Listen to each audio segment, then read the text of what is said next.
Stocks are safe for the long run, and they're very unsafe for tomorrow. Berkshire, 3 times since I took over, has gone down roughly 50%. Did I feel poor then? No, not at all. I knew it was going to be worth more over time. American business is going to be worth more over time. That's what you're buying as a business. You're not buying a stock. You're buying a piece of a whole bunch of businesses. Are those businesses going to be worth more 10 or 20 or 30 years from now? Of course they are.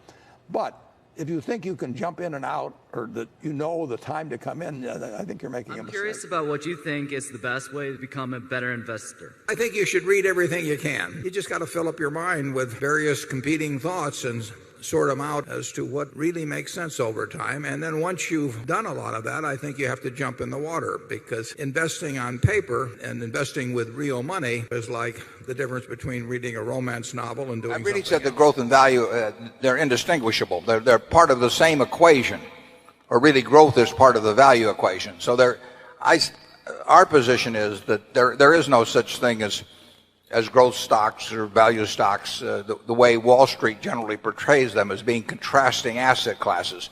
Growth usually is a positive for value, but only when it means that by adding capital now, you add more cash availability later on at a rate that's considerably higher than the current rate of interest. So we calculate into any business we buy what we expect to have happen in terms of the cash that's going to come out of it, or the cash that's going to go into it. So if you tell me that you own a business that's going to grow to the sky, and isn't that wonderful, I don't know whether it's wonderful or not until I know what the economics are of that growth, how much you have to put in today and how much you will reap from putting that in today. I'm not recommending that people buy stocks today or tomorrow or next week or next month, but you shouldn't buy stocks unless you expect to hold them for a very extended period and you are prepared financially and psychologically to hold them the same way you would hold a farm and never look at a quote. You don't need to pay attention to them, and you're not going to pick the bottom and nobody else can pick it for you or anything of the sort. You've got to be prepared to, when you buy a stock, to have it go down 50% or more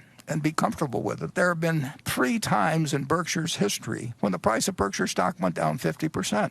3 different times. Now, if you owed it on borrowed money, you could have been cleaned out. There wasn't anything wrong with Berkshire when those 3 times occurred. But if you're going to look at the price of the stock and think that you have to act because it's doing this or that, or somebody else tells you, well, how can you stay with that when something else is going up? You've got to be in the right psychological position. And frankly, some people can handle it psychologically. If you can't handle it psychologically, then you really shouldn't own stocks, because you're going to buy and sell them at the wrong time. And